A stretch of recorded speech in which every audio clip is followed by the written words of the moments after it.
So we have a story out of Detroit. Now, Detroit is using its facial recognition software to, identify people. Now, when it comes to black people, it's been in error at 60% error.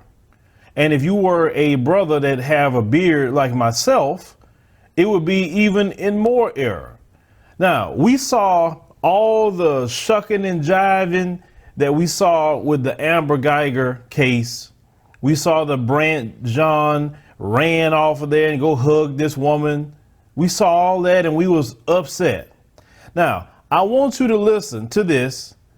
Rashida Tlaib, you know her. She's, a congresswoman, the ones that Donald Trump really do not like. She part of the, I guess they want to call them the squad. I don't know why they want to call them that. It's kind of stupid. But I want you to hear what she's saying about the facial recognition software. And I want you to hear what the black police chief is saying. I want you to listen to the words of both of what they're saying. Let's go ahead and roll that clip. And she said that the city should only employ black analysts. We'll put the next part on the screen so you can follow along. She added that's because, quote, non-African Americans think African Americans all look the same. If I had made a similar comment, people would be outraged. They'd be calling for my resignation.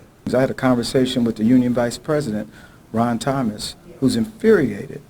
He said we would rather that she fight for us to get us more money or more jobs. And they said, their support for her is in question at this point. Well, the congresswoman has since been very active online, sharing studies and reasoning that there's science behind the statement that she made and that the real bias is the cameras themselves, something she said all along. Congresswoman Tlaib says the tech is being used and it is broken, pointing out that it makes mistakes and that analysts can double down on those mistakes. The science and the facts support it. This is not something that, I'm coming from a thin air. I wanted to show him that this process is flawed and it can lead to people being mistakenly arrested, detained, convicted. Am I stuck in the twilight zone? Seriously, what is going on with all these black people? I've clearly said this many times before. The reason why they're having problems with facial recognition software is because they're not employing black people to be a part of those programs. You have a Palestinian woman saying that we need to have black people doing this, and you have the black police chief sounding no different than any kind of white man that would have a problem advocating for black people to have a job.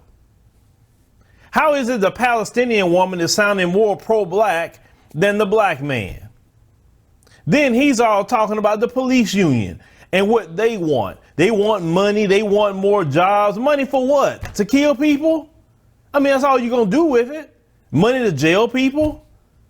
I mean, you're trying to fix this facial recognition system, which you shouldn't have it at all. And I agree with the ACLU and anyone else with that. You can't give y'all no facial recognition system because black men is going to suffer the most out of anybody else with you having a facial recognition system. See, they want to copy China because China has a facial recognition system and they making sure that if you want to get internet at your house, you got to get your picture taken where it can get uploaded into the system because they want about 650 million CCTV access in China. So everybody can basically be watched. No different than that movie like Eagle Eye. Have you ever seen that movie?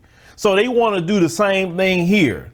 And I'm sorry, we have rights to that. They want to scan your face and start messing with you. It's been proven that they have messed with people and it had nothing to do with anything.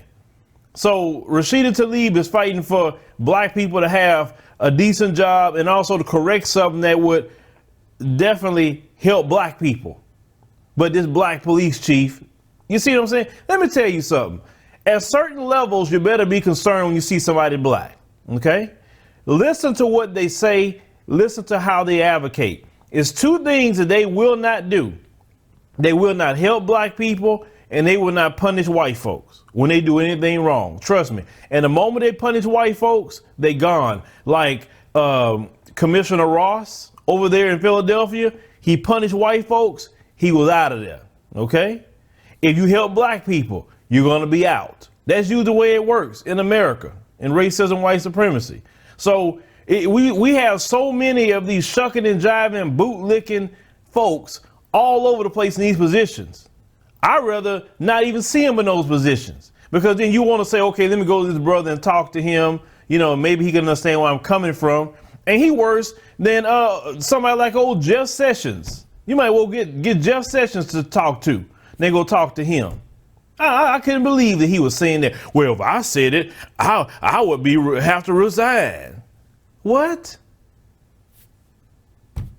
But yeah, she's saying it. It's more embarrassment, man. It's like, can y'all stop embarrassing black folks just for once in your life? Like, and I'm kind of glad that this, you know, shucking and jiving, this embarrassment is being put on display. You may say, Phil, why you say that? Why? No, because black people need to understand the severity of what we deal with and what our problems are, because we haven't really seen it like we're starting to see it now. Because maybe if we finally see our condition, we will understand some of the elements that's holding us back. And when we see all these elements that's holding us back, maybe we could actually address them. Maybe we can do something about it, because man, it's embarrassing. Ain't nobody that I know is co-signing all this behavior that we're seeing. You know, this guy, he needs to go. Like I said, I can imagine the type of decisions that he's made toward black folks.